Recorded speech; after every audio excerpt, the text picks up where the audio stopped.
boys and girls, it's Mrs. Littlefield with my creative hair day. Can you tell I'm stuck at home and trying to get creative? Well, I am. Anyway, today I thought it would be super fun to read the very first Magic Tree House. It's called Dinosaurs Before Dark. And this is a book that I read earlier, and someone in my family, maybe me, but probably not, accidentally deleted it. So I am going to read it again. So this, if you don't know anything about the Magic Tree House series, it's appropriate to start with number one. There are so many books in this series, and it's about two main characters, Jack and Annie, who go on all these really cool, fun adventures. And I'll just read the book and let you see how it goes, but it's really cute. Chapter one is called Into the Woods, and this is the picture of Jack and his little sister Annie. So it looks like Annie's about in first grade, I think, and Jack is in third. Into the woods. Help! A monster, said Annie. Yeah, sure, said Jack, a real monster in Frog Creek, Pennsylvania. Run, Jack, said Annie. She ran up the road. Oh, brother, this is what he got for spending time with his 7-year-old sister. Annie loved to pretend stuff, but Jack was 8 and a half, and he liked real things. Watch out, Jack, the monster's coming. Race you. No thanks, said Jack. Annie raced alone into the woods. Jack looked at the sky. The sun was about to set. Come on, Annie, it's time to go home. But Annie had disappeared. Jack waited. No Annie. Annie, he shouted again. Jack, come here. Jack groaned. This better be good, he said. Jack left the road and headed into the woods. The trees were lit with a golden late afternoon light. Oh, I love that. That's my favorite time of day, when the trees, all the leaves in the trees look all yellow and pretty green. I love that. Come here, said Annie. There she was, standing under a tall oak tree. Look, she said, pointing to the rope ladder. The longest rope ladder Jack had ever seen. Wow, he whispered. The ladder went all the way up to the top of the tree. There at the top was a tree house. It was tucked between two branches. That must be the highest tree house in the world, said Annie. Who built it, said Jack. I've never seen it before. I don't know, but I'm going up, said Annie. No, we don't know who it belongs to, said Jack. Just for a teeny minute, said Annie, and she started up the ladder. Annie, come back. She kept climbing. Oh my gosh, y'all, look at this treehouse. Look at how big that is. Look how tiny Jack looks down here. And look, Annie's already got her head out the window. Have y'all ever climbed a rope ladder? It is not easy because the rope ladder moves. It's hard. Jack sighed. Annie, it's almost dark. We have to go home. Annie disappeared inside the treehouse. Annie? Ugh. Jack waited a moment. He was about to call again when Annie poked her head out the treehouse window. Books, she shouted. What? It's filled with books. Oh man, Jack loved books. He pushed his glasses into place and he gripped the sides of the rope ladder and up he went. Chapter 2 is called The Monster. Jack crawled through a hole in the treehouse floor. Wow, the treehouse was filled with books. Books everywhere. Very old books with dusty covers. New books with shiny bright covers. Look, you can see far, far away, said Annie. She was looking out the treehouse window. Jack looked out the window with her. Down below were the tops of the other trees. In the distance, he saw the Frog Creek Library, the elementary school, the park. Annie pointed the other direction. There's our house, she said. Sure enough, there was their white wooden house with the green porch. Next door was their neighbor's black dog, Henry. He looked so tiny. Hi, Henry, shouted Annie. Shh, said Jack. We're not supposed to be up here.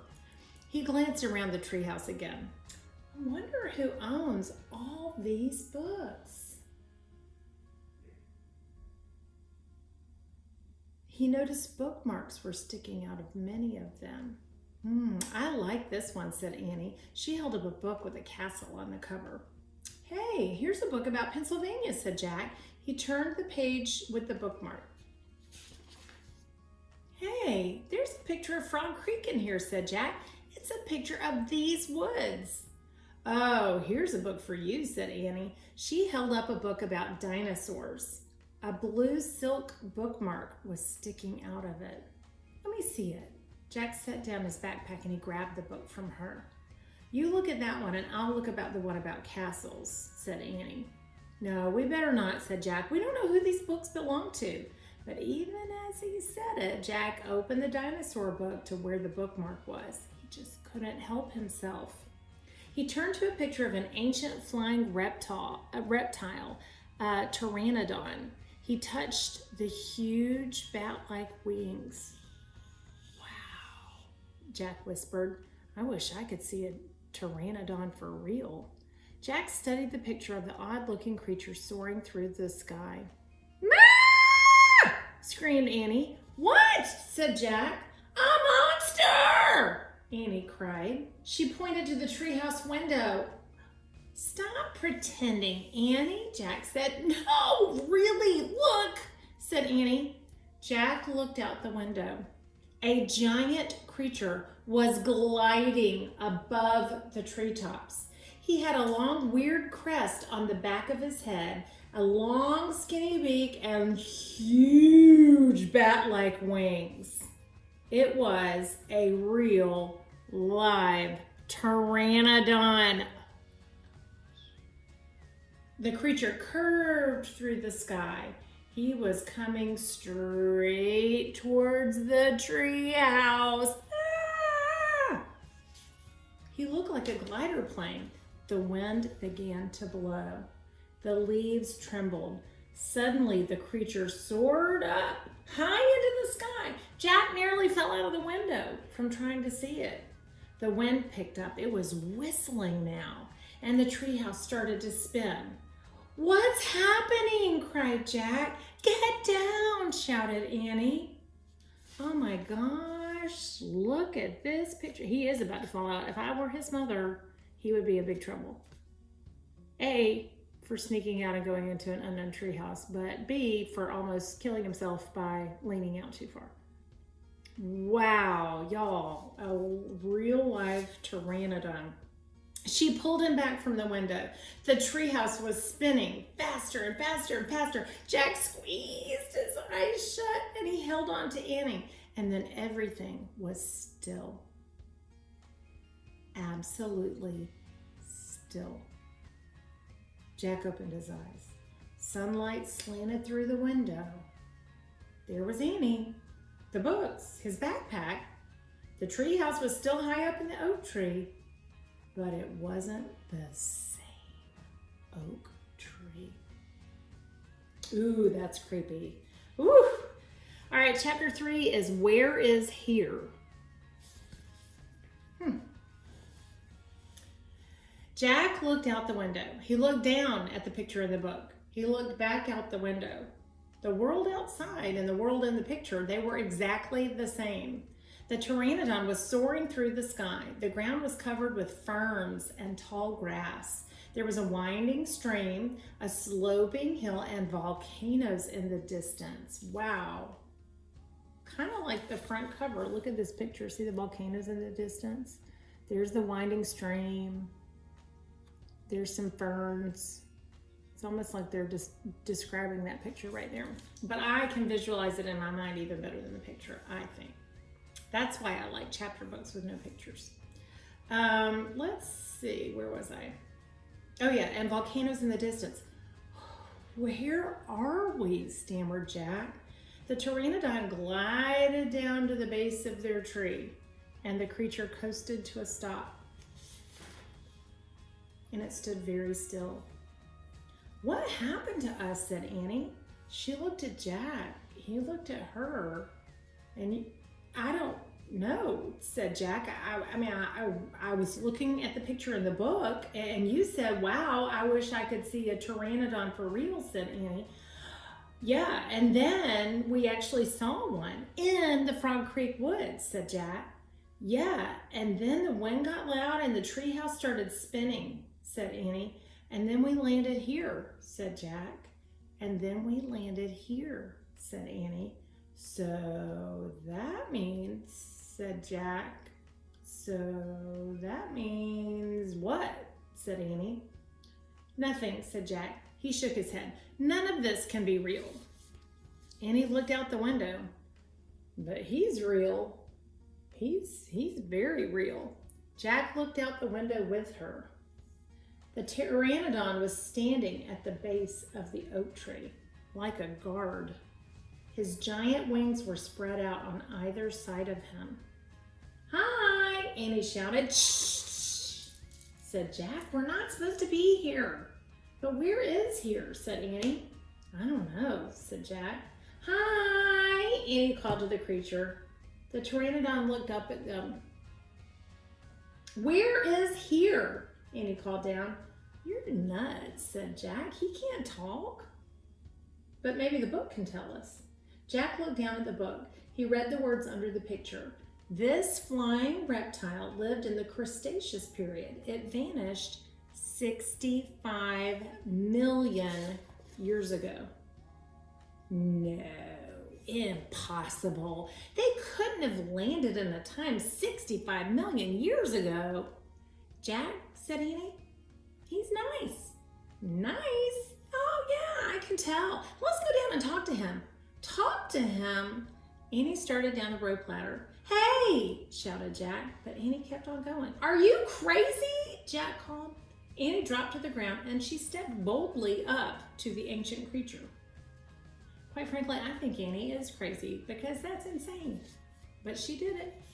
Look at the picture. She is going to go talk to the pteranodon. He kind of looks nice, but you know what? He could eat her, and I wonder what pteranodons used to eat.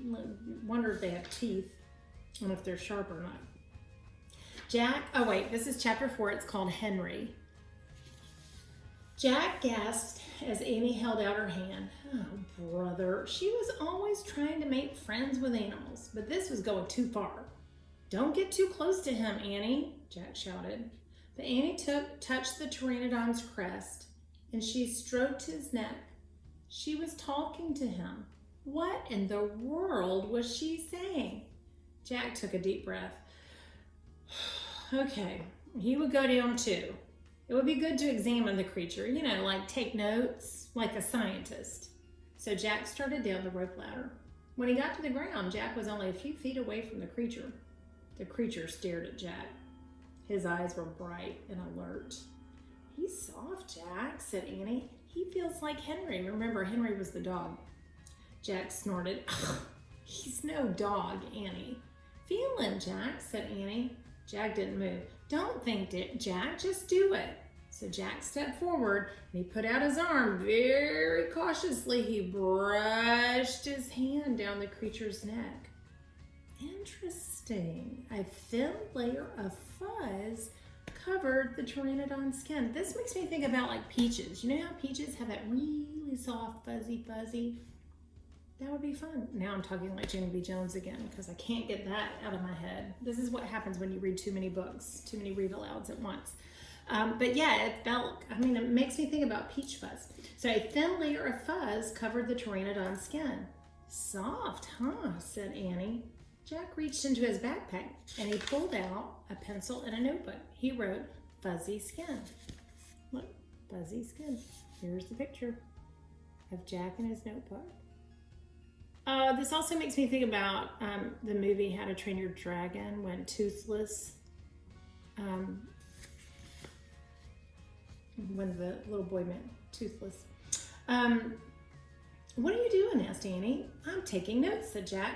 We're probably the first people in the whole wide world to ever see a real live pteranodon. Jack looked at the pteranodon again. The creature had a bony crest on the top of its head. The crest was longer than Jack's arm.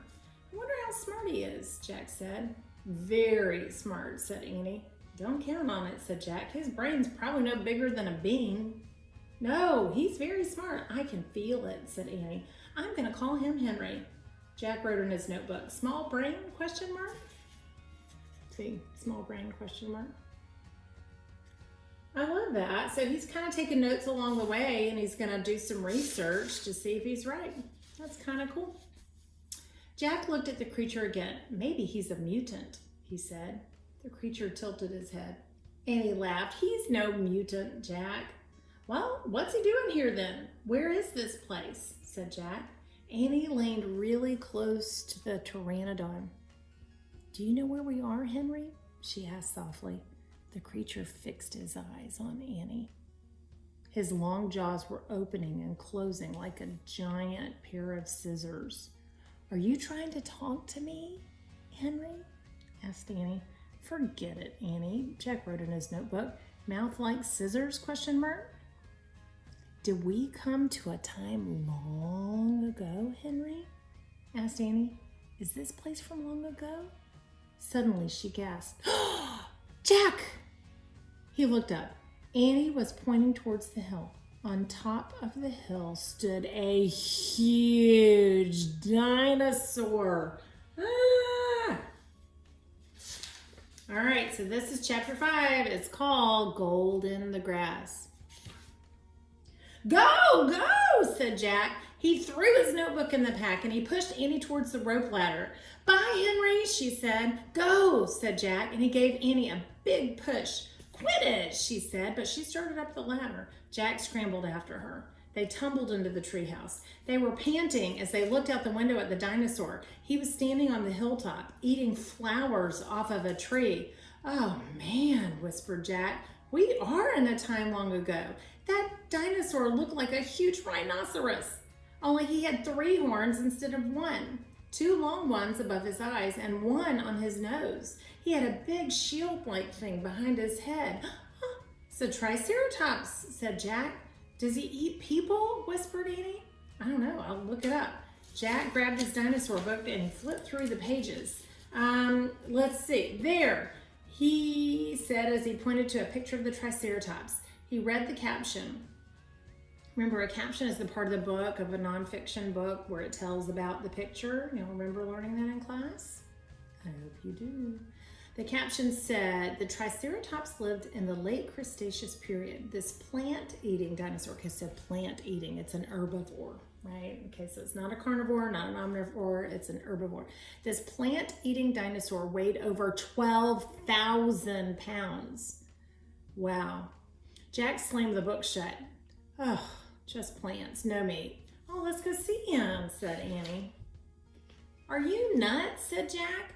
Don't you want to take notes about him? Asked Annie. We're probably the first people in the whole world to ever see a real live triceratops. Jack sighed. She was right. Let's go, he said. He shoved the dinosaur book into his pack. He slung it over his shoulder and he started down the ladder. On the way down, Jack stopped. He called up to Annie. Just promise you won't pet him. I promise. Promise you won't kiss him. I promise. Promise you won't talk to him.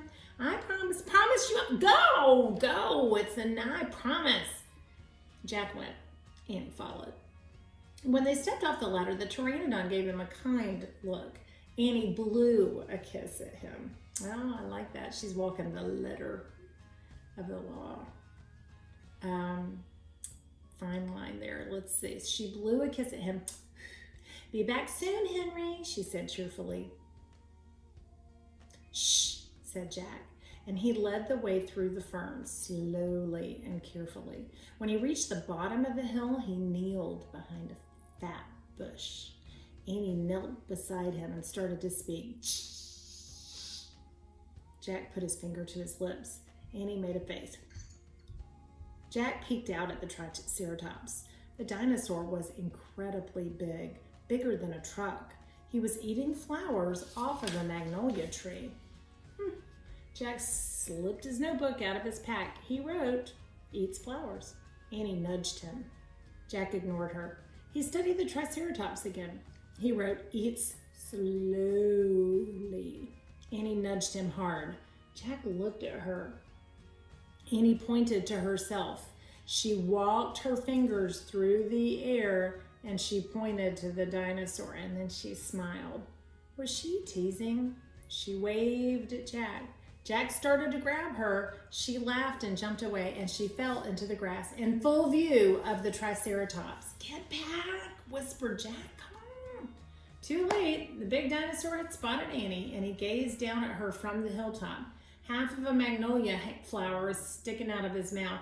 Oops, said Annie. Get back, Jack shouted at her. He looks nice, Jack. Nice? Watch out for his horns, Annie. No, he's nice, Jack. Nice? Oh my gosh, Annie. But the Triceratops just gazed calmly down at Annie. Then he turned and loped away down the side of the hill. Bye, said Annie. She turned back to Jack. See? Jack grunted. But he did write in his notebook, nice. Come on, let's look around some more, said Annie.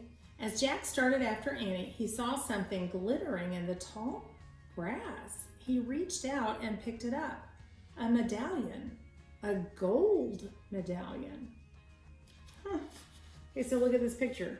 So there's the Triceratops lumbering away, loping away. And there is Jack, and he picked up that medallion. You see that? It's got an M on it. A letter was engraved on the medallion, a fancy M. Oh man, someone came here before us. All right, so this is chapter 6. It's called Dinosaur Valley. Oh, by the way, I'm gonna just keep reading, and y'all can pause if you're tired or ready to go to bed, and just pick up where you left off at some other time. Or if you are bored and wanna listen to me read the whole book, then just keep watching. Annie, look at this, Jack called. Look what I found. Annie had gone up to the hilltop. She was busy picking a flower from the magnolia tree. Annie, look, a medallion. But Annie wasn't paying any attention to Jack. She was staring at something on the other side of the hill. Oh, wow, she said. Annie? Oh, I can't wait for you to see this picture, but I'm not showing you right now. Clutching her magnolia flower, she took off down the hill. Annie, come back, Jack shouted. But Annie had disappeared. I'm going to kill her, Jack muttered. He stuffed the gold medallion into his jeans pocket. Then he heard Annie shriek, "Ah! Annie!" Jack heard another sound as well, a deep bellowing sound, like a tuba. Ooh. I don't know, that's my best tuba impression. It's probably pretty bad, but we're gonna go with it, okay? Tuba, right? Jack, come here, Annie called. Annie! Jack grabbed his backpack and raced up the hill. When he got to the top, he gasped. The valley far below was filled with nests. Big nests made out of mud. And in the nests, they were filled with tiny dinosaurs. Look at that. There's Jack coming down. I don't see Annie anywhere. But Jack is at the top of the hill, and he sees all these little dinosaur mounds. That's kind of cool. I didn't know dinosaurs had nests like that. Annie was crouching next to one of the nests, and standing over her was a gigantic duck-billed dinosaur. Don't panic. Don't move, said Jack. He stepped slowly down the hill towards Annie. The huge dinosaur was towering above Annie. Oh my gosh. Waving her arms, making her tuba sound. Oh, the dinosaur was waving her arms, making the tuba sound. Jack stopped. He didn't want to get too close. He knelt on the ground. Okay, move towards me. Slowly, he said. Annie started to stand up. Don't stand, crawl, said Jack. Clutching her flower, Annie crawled towards Jack. The duck-billed dinosaur followed her, still bellowing. Annie froze. Keep going, said Jack softly. Annie started crawling again. Jack inched farther down the hill until he was just an arm's distance from Annie. He reached out and he grabbed her hand and pulled Annie towards him. Stay down, he said. He crouched next to her. Bow your head and pretend to chew. Chew? Yes, that's what I need you to do. That's what you do if a mean dog comes at you. She's no dog, Jack, said Annie. Just chew, said Jack. So Jack and Annie both bowed their heads and they pretended to chew.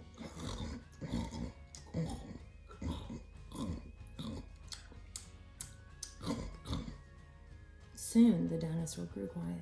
Jack raised his head. I don't think she's mad anymore, he said.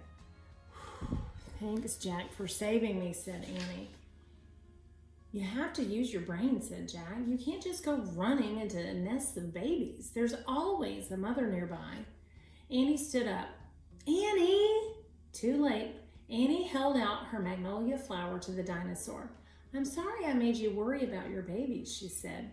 The dinosaur moved closer to Annie, and she grabbed the flower from her. She reached for another. No more, said Annie. The dinosaur let out a sad tuba sound. But there are more flowers up here, Annie said, and she pointed to the top of the hill. I'll go get you some. And Annie hurried to the top of the hill. The dinosaur waddled after her. Jack quickly examined the babies. Some were crawling out of their nests. Where were the other mothers? Jack took out the dinosaur book. He flipped through the pages. He found a picture of some duck-billed dinosaurs and he read the caption. The Anatosauruses live in colonies. While a few mothers babysat the nest, the other mothers hunted for food. So there must be other mothers close by. Hey, Jack, Annie called. Jack looked up. Annie was at the top of the hill feeding magnolia flowers to the giant Anatosaurus. Oh my gosh, she's crazy. She's nice too, Jack, said Annie. But suddenly the Anatosaurus made her terrible tuba sound. Annie crouched down low and started to chew. The dinosaur barged down the hill. She seemed afraid of something. Jack put the book down on top of his pack and he hurried to Annie. Okay, so look what's happening. Oh yeah, I see. Look at his little duck bill, or her duck bill.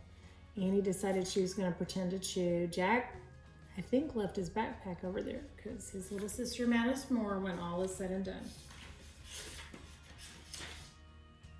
I wonder why she ran away, said Annie. We were starting to be friends. Jack looked around. What he saw in the distance made him want to throw up. An enormous, ugly monster was coming across the plain. He was walking on two big legs and swinging a long, thick tail and dangling two tiny arms. He had a huge head and his jaws were wide open. Even from far away, Jack could see his long, gleaming teeth. Tyrannosaurus Rex. Oh, whispered Jack. All right, so this is chapter 7. My nose itches. My grandmother always said if your nose itches, that means somebody's going to come and visit you. Have y'all ever heard that? This one is called Ready, Set, Go. I mean, I hope they're running fast. Run, Annie, run, cried Jack. To the treehouse. They dashed down the hill together, through the tall grass, through the ferns, past the pteranodon, and right up to the rope ladder. They scrambled up. Seconds later, they tumbled into the treehouse window. Annie leaped to the window. He's going away, she said, panting. Jack pushed his glasses into place. He looked through the window with her. The Tyrannosaurus was wandering off, but then the monster stopped and turned back around. Duck, said Jack. So the two of them hunched down. After a long moment, they raised their heads and they peeked out the window again. Coast is clear, said Jack. Yay, whispered Annie. We've got to get out of here, said Jack. You made a wish before, said Annie. I wish we could go back to Frog Creek. Nothing happened. Wait, you were looking at a picture in the dinosaur book, remember? Oh no, the dinosaur book. I left the book in my pack on the hill. I'll have to go back. Oh, forget it, said Annie. I can't. The book doesn't belong to us. Plus, my notebook's in my pack with all my notes. Hurry, said Annie. Jack hurried down the rope ladder. He leaped to the ground. He raced past the pteranodon, through the ferns, through the tall grass, and up the hill. He looked down. There was his pack lying on the ground. On top of it was the dinosaur book. But now the valley below was filled with anatosauruses. So that's all those mamas coming back to look at their babies. They must have gotten food. They were all standing guard around the nests. Where had they been? Did fear of the Tyrannosaurus send them home? Jack took a deep breath. Ready, set, go! He charged down the hill. He leaped to his backpack. He scooped it up. He grabbed the dinosaur book. A terrible tuba sound. Another. All the anatosauruses were bellowing at him. Jack took off. He raced up the hilltop and he started down the other hill. Then he stopped. The Tyrannosaurus Rex was back and he was standing right between Jack and the tree house. Oh no, so here's Jack, here's this. So the tree house has to be like over here somewhere. Ruh-roh, Raggy. Chapter 8, A Giant Shadow. Jack jumped behind a magnolia tree. His heart was beating so fast that he could hardly think. He peeked out at the giant monster. The horrible-looking creature was opening and closing his huge jaws. His teeth were as big as steak knives. Ooh, that's a nice simile. Think about how big a steak knife is. You know, like the silver part of a steak knife, that's how big your teeth is. That could totally eat you. So that, you want to stay away. If a Tyrannosaurus Rex were alive today, you would definitely want to stay away from them. All right, so his teeth were as big as steak knives. Don't panic, think. Jack peered down the valley. Good, the duck-billed dinosaurs were sticking close to their nest.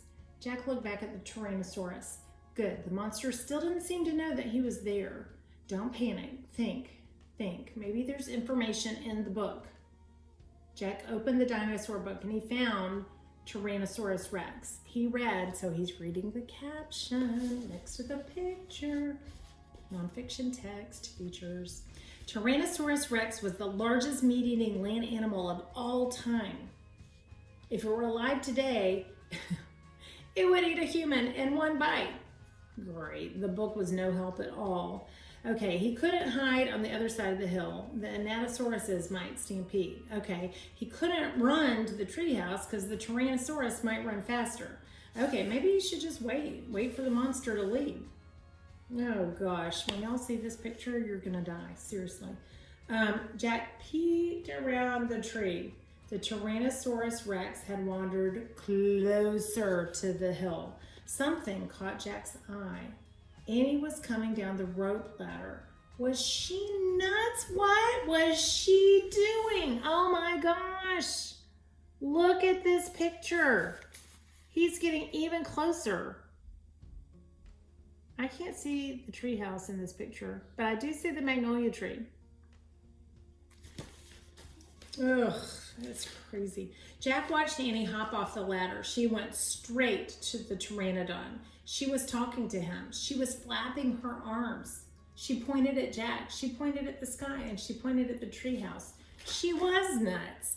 Go back to the tree, Jack whispered. Wait, I should read that again because I was yelling it, but the book said whispered. You know, so you should always go back and reread if you said something incorrectly that you caught. Go back to the tree, Jack whispered, go. Suddenly, Jack heard a roar. The Tyrannosaurus Rex was looking in his direction. Jack hit the ground. The Tyrannosaurus Rex was coming toward the hill. Jack felt the ground shaking. Should he run, crawl back into Dinosaur Valley, climb the magnolia tree? Just then, a giant shadow covered Jack. He looked up. The pteranodon was gliding overhead. The giant creature sailed down toward the top of the hill. He was coming straight for Jack. Chapter 9, The Amazing Ride. The pteranodon coasted down to the ground. He stared at Jack with his bright, alert eyes. What was Jack supposed to do? Climb on? But I'm too heavy, thought Jack. Don't think, just do it. Jack looked at the Tyrannosaurus. He was starting up the hill. His giant teeth were flashing in the sunlight. Okay, don't think, just do it. Jack put his book in his pack, then he eased down onto the pteranodon's back. He held on tightly. The creature moved forward and he spread out his wings and lifted off the ground. Can you imagine how cool that would be? That would be so amazing. So that's what we're looking at in the front, this picture here, except Annie's still on the ground, so I don't know what's wrong with her. Sometimes I think she's really smart and sometimes I think she's not so smart. Maybe this is not the same picture as what they're describing. He held on tightly. The creature moved forward, spread out his wings, and lifted off the ground. They teetered this way and then that, and Jack narrowly fell off. The pteranodon steadied himself and then rose into the sky. Jack looked down. The Tyrannosaurus was chomping the air and staring up at him. The pteranodon glided away. He sailed over the hilltop. He circled over the valley, over the nests filled with the babies, over the giant duck-billed dinosaurs. And then the pteranodon soared out over the plain, over the triceratops who was grazing in the high grass. It was amazing. It was a miracle. Jack felt like a bird, as light as a feather. The wind was rushing through his hair. The air smelled sweet and fresh. He whooped. He laughed. Jack couldn't believe it. He was riding on the back of an ancient flying reptile. Holy cannoli. Look at that. Isn't that so cool? I would want to get a little bit higher because that T-Rex looks awfully close, but maybe that's just because he's in the foreground. Y'all know, remember in our class, foreground and background? The pteranodon sailed over the stream, over the ferns and bushes. Then he carried Jack down to the base of the oak tree. When they came to a stop, Jack slid off the creature's back and landed on the ground. Then the pteranodon took off again and glided across the sky. "Bye, Henry," whispered Jack. "Are you okay?" Annie shouted from the treehouse. Okay, so wait, she's not crazy. She wasn't standing there on the ground. She was actually in the treehouse, although I don't know why they put her there, but whatever. You know, artistic liberty. Jack pushed his glasses into place and he kept staring at the pteranodon. "Jack, are you okay?" Annie called. Jack looked up at Annie and he smiled. "Thanks for saving my life," he said. "That was really fun." "Climb up," said Annie. Jack tried to stand, but his legs were wobbly. He felt a bit dizzy. "Hurry," shouted Annie. "He's coming." Jack looked around. The Tyrannosaurus was heading straight for him. Jack bolted up the ladder. He grabbed the sides and he started up. "Hurry, hurry," screamed Annie. Jack scrambled into the treehouse. "He's coming towards the tree," Annie cried. Suddenly, something slammed against the oak tree. The treehouse shook like a leaf. Jack and Annie tumbled into the books. "Make a wish," cried Annie. "We need the book, the one with the picture of Frog Creek," said Jack. "Where is it? Where is it?" He pushed some books aside. He had to find that book about Pennsylvania. Oh, there it is. He grabbed it and he tore through it, looking for the photograph of the Frog Creek woods. He found it. Jack pointed to the picture. "I wish we could go home," he shouted. The wind began to moan, softly at first. "Hurry," Jack yelled. The wind picked up. It was whistling now, and the treehouse started to spin, faster and faster and faster. Jack closed his eyes. He held on tightly to Annie, and then everything was still. Absolutely still. Chapter 10, Home Before Dark. A bird began to sing. Jack opened his eyes. He was still pointing at the picture of the Frog Creek woods. He peeked outside the treehouse window. Outside, he saw the exact same view. "We're home," whispered Annie. "Oh my goodness." The woods were lit with a golden late afternoon light. The sun was about to set. No time had passed since they left. "Jack! Annie!" a voice called from the distance. "That's Mom," said Annie, pointing. Jack saw their mother far away. She was standing in front of their house. She looked very tiny. "Annie! Jack!" Annie stuck her head out the window and shouted, "Coming!" Jack still felt dazed. He just stared at Annie. Oh my gosh, what an adventure. So there's his mom. They're pointing. They can see her. Although they can't see this treehouse in the daytime except when it just shows up. So that's weird. What happened to us? He said. We took a trip in a magic treehouse, said Annie simply. But it's the same time as when we left, said Jack. Annie just shrugged. And how did it take us so far away, said Jack, and so long ago?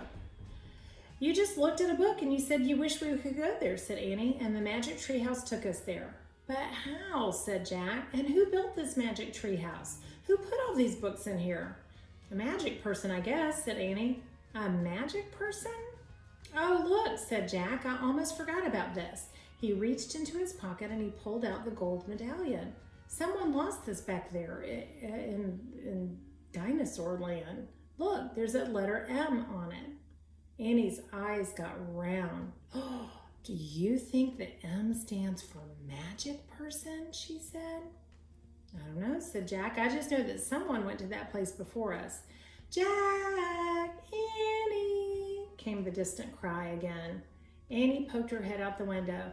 Coming, she shouted. Jack put the gold medallion back in his pocket. He pulled the dinosaur book out of his pack and he put it back with all the other books. Then he and Annie took one last look around the treehouse. Goodbye, house, whispered Annie. Jack slung his backpack over his shoulder and he pointed at the ladder. Annie started down. Jack followed. Seconds later, they hopped onto the ground and started walking out of the woods. No one's going to believe our stories, said Jack. So here they are walking home, discussing that no one would believe that. So let's not tell anyone, said Annie. Dad won't believe it, said Jack. He'll say it was a dream, said Annie. Mom won't believe it, said Jack. She'll say it was pretend. My teacher won't believe it, said Jack. She'll say you're nuts, said Annie. We better not tell anyone, said Jack. I already said that, said Annie. Jack sighed. I think I'm starting to not believe it myself, he said. They left the woods and started up the road towards their house. As they walked past the houses on the street, the trip to the dinosaur time did seem more and more like it was a dream. Only this world and this time seemed real. Jack reached into his pocket and he clasped the gold medallion. He felt of the engraving of the letter M. It made Jack's fingers tingle. Jack laughed. Suddenly he felt very happy. He couldn't explain what had happened today, but he knew for sure that their trip in the magic treehouse had been real. Absolutely real. Tomorrow, Jack said softly, we'll go back into the woods. Of course, said Annie, and we'll climb up that treehouse, said Jack. Of course, said Annie, and we'll see what happens next, said Jack. Of course, said Annie. Race you! And they took off together, running for home. Isn't that the coolest book? I love it. So this is book number 1 of the Magic Treehouse series. And we have, I really think there were at least 45 other ones. I'm not sure how many. But look at the author. I always like to look at the picture of the author. This is Mary Pope Osborne. It says she's the award-winning author of over 40 books for young people, including American Tall Tales, Favorite Greek Myths, Spider Cane Mystery Books, One World, Many Religions, and an Orbis Pictus Honor Book. She recently completed 2 terms as president of the Authors Guild, the leading writers organization in the United States. She lives in New York City with her husband, Will, and their Norfolk Terrier, Bailey. They also have a cabin in Pennsylvania. How cool, like the Pennsylvania woods. Anyway, I hope you enjoyed that one, and hopefully we'll read some more Magic Treehouse soon.